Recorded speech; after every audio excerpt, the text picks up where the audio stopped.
Hey everybody, thank you for tuning in for another episode of Chadulthood. Really appreciate it. So keep watching, viewers. Please keep commenting, have your own questions, statements. We love being interactive with you all. So, as you know, Mona Rose recently posted a video talking about her relationship with her siblings, going through us one by one. This video is a little bit in response, but also not like fully because, yeah. Okay, Mona made a video about her siblings. That's kind of where she was with her emotions and talking about her. I'm going to first address some things that were said in the video specifically about me. Mona described me as a godly person, as a wild girl who's kind of crazy, observant, secretive, fun, down to ride, and loud. So I guess I'll just give kind of like my response to those things. I think one of the things that stood out or surprised me about what she said was the whole secretive thing. I'm not sure what that all means. When she says secretive, I don't know what secrets. Yeah, I honestly don't know what that means. That's just me being honest. I don't know where that's coming from because honestly, I could say like I have a lot of I have close friends who I've always been the confidant. Even people that I'm not friends with, I've always been a confidant, like their confidant. As far as the secret piece, I would say the only thing that I could address and or speak to on that level would have to be maybe we haven't created that intimacy with another for me to want to tell her everything, but also she doesn't live with me, so I don't know in what capacity like certain things may or may not come up. Honestly, I don't know where that component is coming from. I guess that's one thing that surprised me. But I can affirm all the other things that she said about me. That's fine. Like being observant. I am very observant. I'm observant of the places around me. I'm from Brooklyn. I need to know what's going on at all times. I would say like hanging out with Mona, again, she's kind of gone with the wind, like literally, like wherever she feels like going, whatever she feels like doing. Like there's a lack of hesitation, whereas for me, I'm very hesitant. I gotta know where I'm going, who's gonna be there, what's gonna happen, just because you're dealing with people and people always can surprise you. So you never know what can happen. So that's just a difference in our personalities, and we've scratched the surface of talking about kind of like our similarities and then kind of where we diverge. I always thought of myself as an outgoing person, a friendly person, but then I met Mona and she's definitely that times 10. Like she can meet someone in a moment and be like, oh yeah, add me on Facebook as well as like, let's take a trip next month. And I'm like, whoa, like, wow, like you just, okay. That's just the difference I noticed. Like, I am not the person, I would never do something like that because that's just not me. I cannot meet a person and be like, yeah, let's go to Barbados tomorrow, like, or next week. Like, I don't know you from anywhere. I haven't built up that thing. Maybe I'm more of a cautious person than she is. Again, that's not saying anything bad, but I want you to understand kind of what that dynamic might be or why I might stay that way. So hang out with Mona. You can get in a lot of places where she's familiar with or even maybe new to her, but how she deals with that is very different from how I deal with certain situations, right? And situations that I even want to put myself into.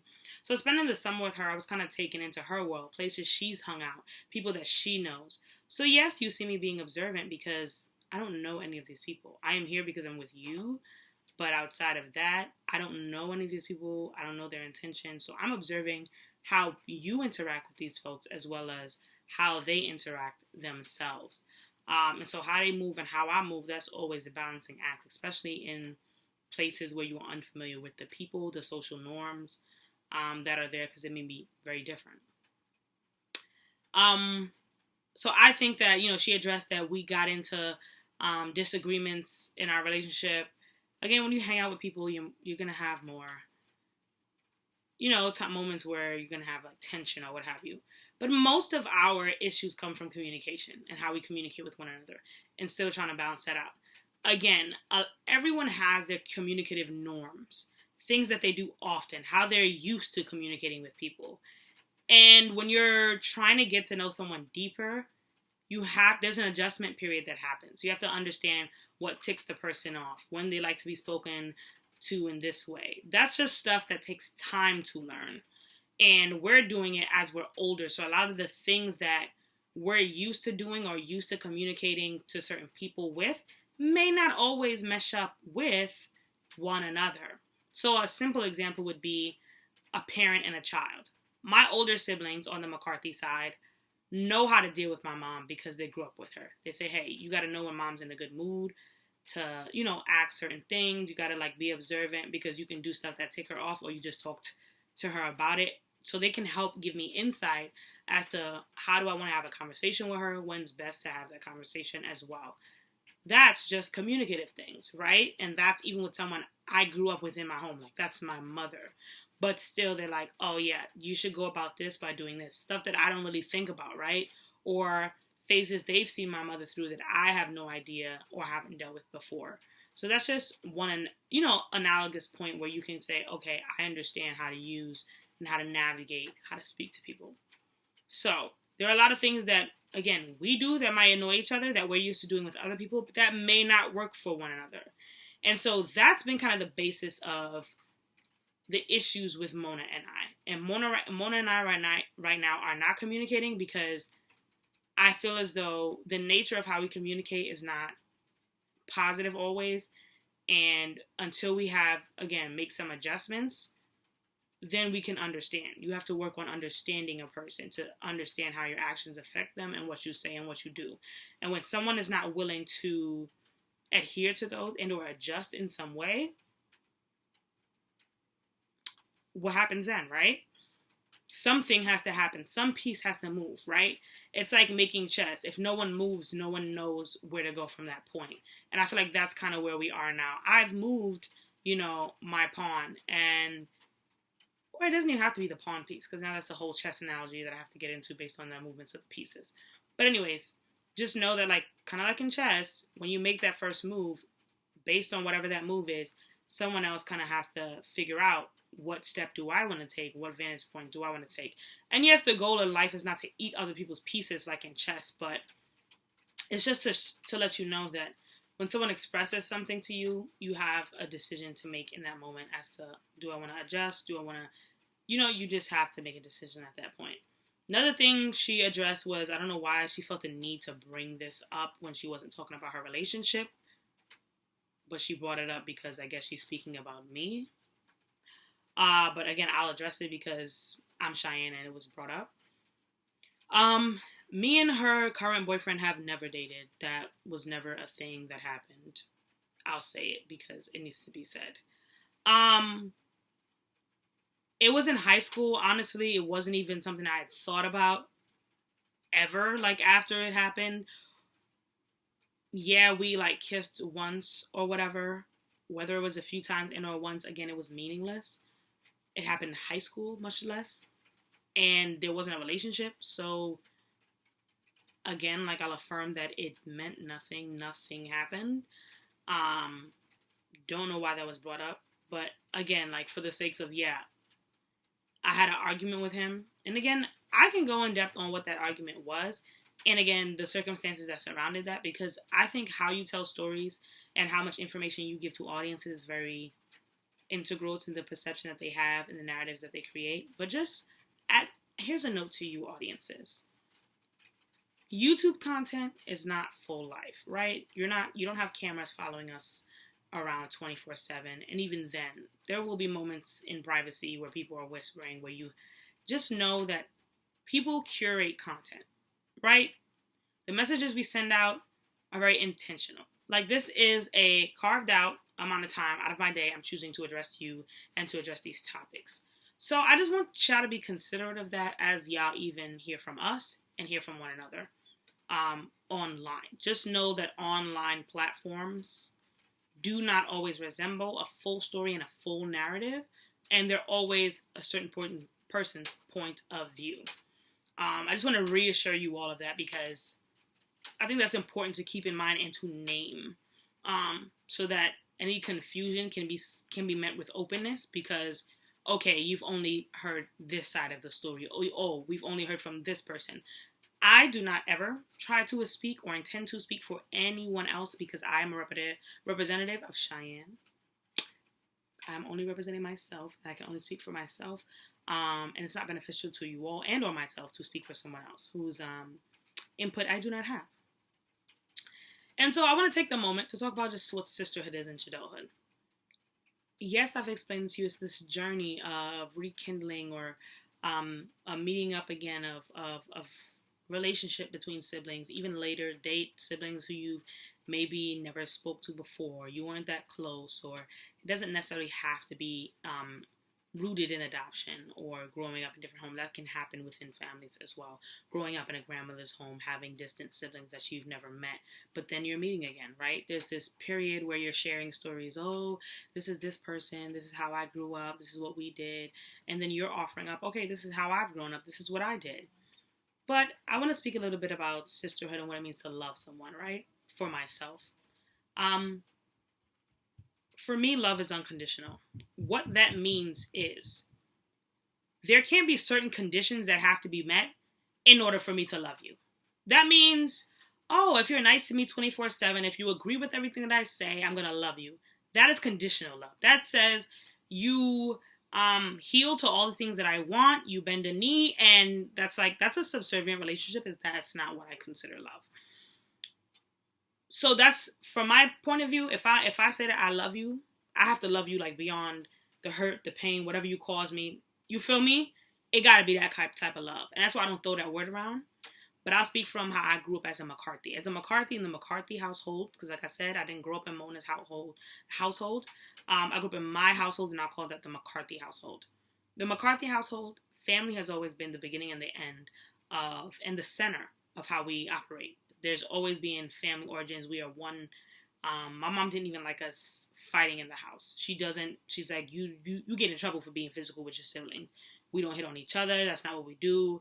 And even though we have difficulties, she encourages us to work it out and to resolve it. So again, I never grew up with the thought that like family comes a dime a dozen. It takes work, and it's a choice, an active choice to choose unity, to choose to love. And that's the representation. That's what I've seen and known in my family. Of course, there are periods of times where folks aren't speaking to one another, but we've never said, I hate that person. Hate is not a word that we were used to using with one another and or in like general, just because like, yeah, that's just not a word I associate myself with anyways. So, love and sisterhood. Like I said, love is not conditional for me. That means I'm telling you there's nothing you can do to make me unlove you. There might be difficult moments where it may be harder to love you, or love you in the ways that I'm used to doing, and maybe those are not beneficial to us anymore. And so I might even have to change what love looks like between us. And that's love being acted out. Not that the nature of love and like love exists, but just how it's acted upon between us is very different, right? And you may be asking for different things. I want you to love me in this way and in this season, and I have to respect that, because I believe that people, just like folks are learning about love languages now, I think that is so important as we start building sisterhoods and relationship with people, is that communication is absolute key. Man, like communication courses should be like happening like every day, honestly, because they can make or break a relationship, and for either very specific reasons or no reason at all, depending on how well and how much you communicate with that person. But let's talk about this word love, because as you've seen in a lot of our videos, we say, oh yeah, I love my family, I love my sister, I love this. It's a major topic when you're talking about family and friends and people who love you. I've heard this quote, love is what love does, and that's a great quote that I use in my life very often. It's something that not necessarily like use as in say, but I think about. If I love this person, I'm always moving out of love. That's something Cheyenne's always going to do when she's moving from her center. And what that means is I'm speaking from my center in that I'm not irate, I'm kind of just at my center, which is just fully Cheyenne, fully present. My chakras are all aligned. There is no tension. And that's how I like to be. That's me at center. When something throws me off center, you're going to see a very different picture of who I am. That means that I need to release things. That's why I'm a person, when there's a difficulty or tension in a relationship, I like to address it head on. Because those things have to be released from me in order for me to get back to my center. And when I harbor things, I'm not working from my center. Stress comes in my body, it's in my mind, it just eats up at me. And that's why I have to make sure that I'm moving from center. And every time I'm centered, I'm moving from a place of love, because that's what I choose. That's what I'm choosing, and that I'm fully present enough to always choose love. And Mona described me as a godly person. I don't know how I feel about that description as far as that, but I'm happy that that's something that she notices, because I try to inform my life as to, kind of what would the Lord want me to do, or a lot of my morals, a lot of the things that I think about is influenced by scripture, is rooted in kind of my relationship with Christ, right? So, love, right? Whew. It's important that people understand that if you don't ask someone how they would like to be loved or what love looks like for them, you are bound to run into situations where people say they feel unloved by you, or you do things and you're unaware of it because you've never took the time to investigate, oh, this is what this means to you. Simple example. If a parent constantly is like buying stuff for their child and stuff like that, and the child never complains, obviously. They have clothes on their back, food in their mouth, new shoes on their feet, and the child goes to therapy, right? I don't know what's going on with them. And they tell the therapist, I feel unloved by my mother. She'll come in and she'll say, that's a blasphemous statement. That is outrageous. I remember that Family Guy episode. It was like, that's outrageous. I love that. That's so funny. But anyways, I didn't even watch Family Guy like that. Just know that. Just some of the stuff, it sticks with you. The ones that's good. So she comes in and she's like, that's literally blasphemous. I could never understand how you could ever say that. You always have food in your mouth, shoes on your feet, the newest things. And the child turns and says, you've never said I love you. You don't give me hugs when I go to school. We don't hold hands. And so what I'm hearing from the child is that those are what markers of love for them. Things like touch and intimacy and holding hands and being picked up after school. And those are things that the child associates with being loved. And it's not to say that what you're doing for them is any less or any more. It's just sending a very different message. So the child will say, I never felt hungry. I never wanted for any clothes. But for them, they lacked that component that read love to them.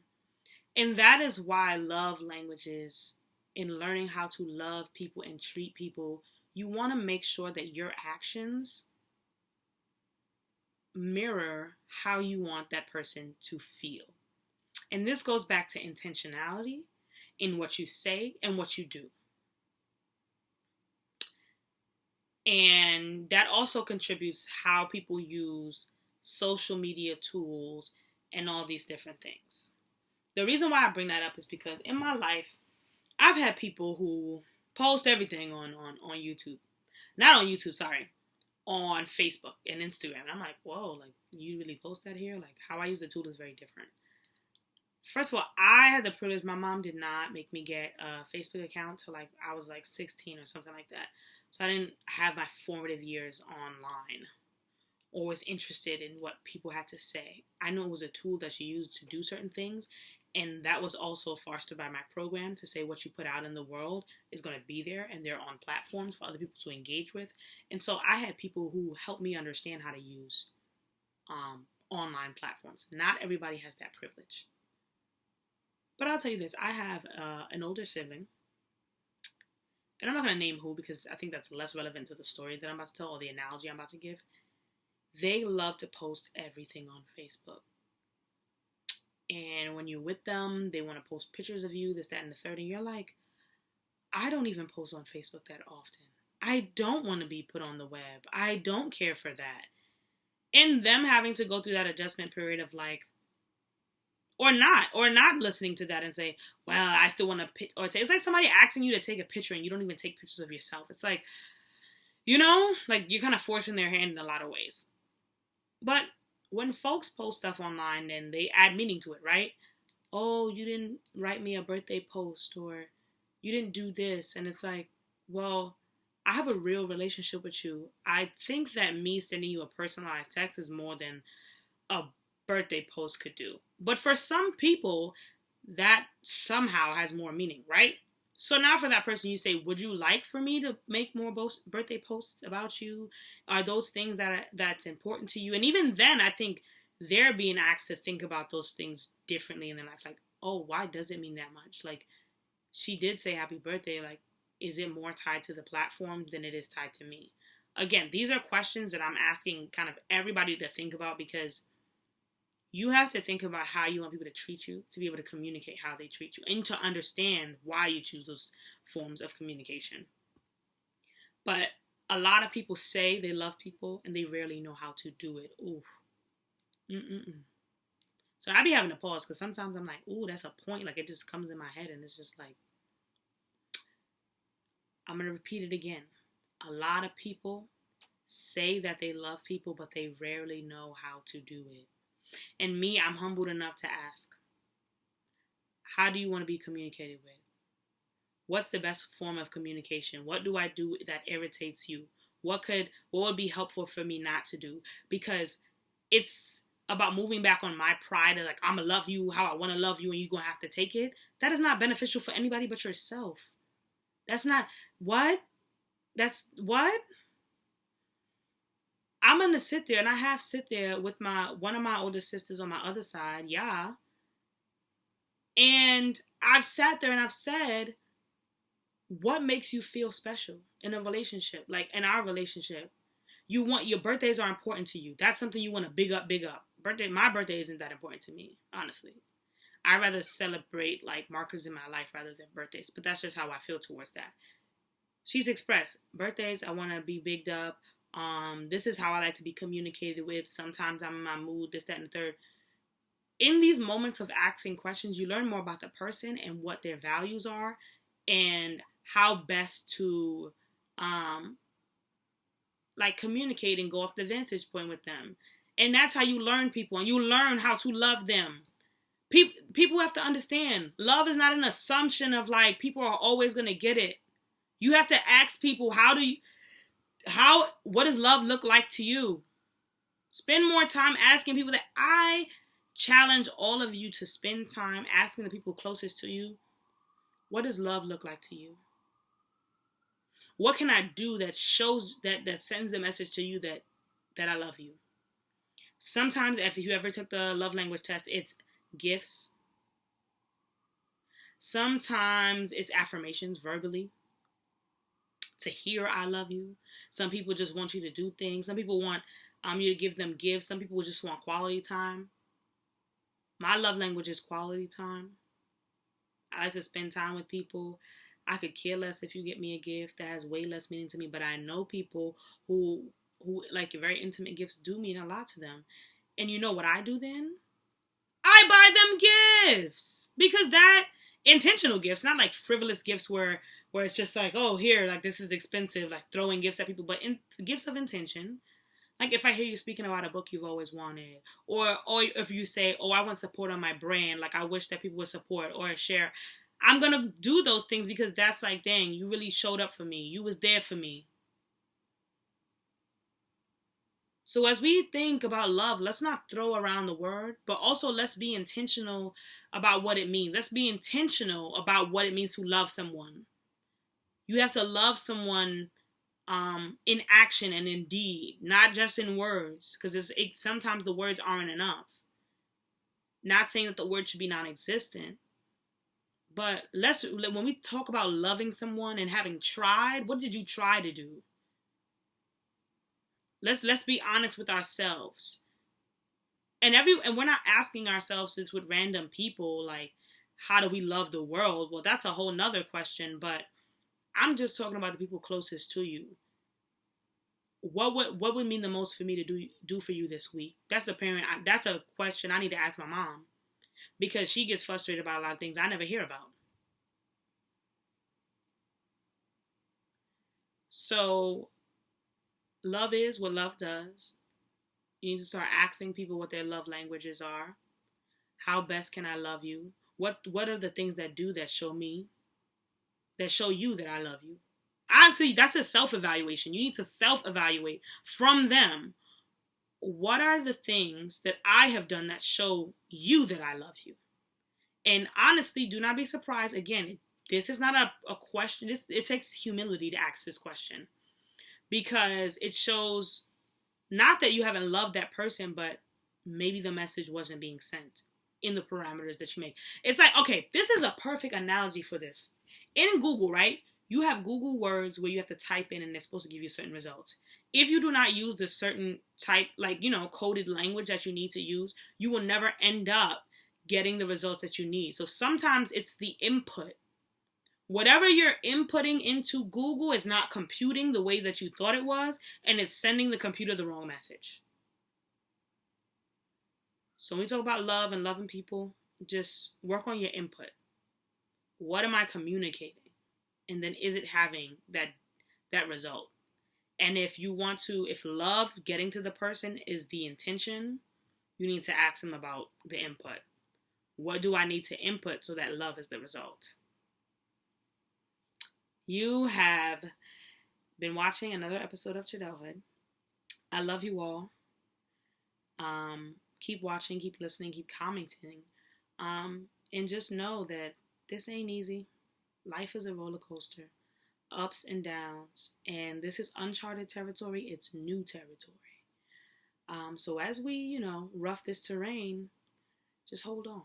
Just hold on. We're gearing up. So thank you for listening, and thank you for being here. Ciao for next time.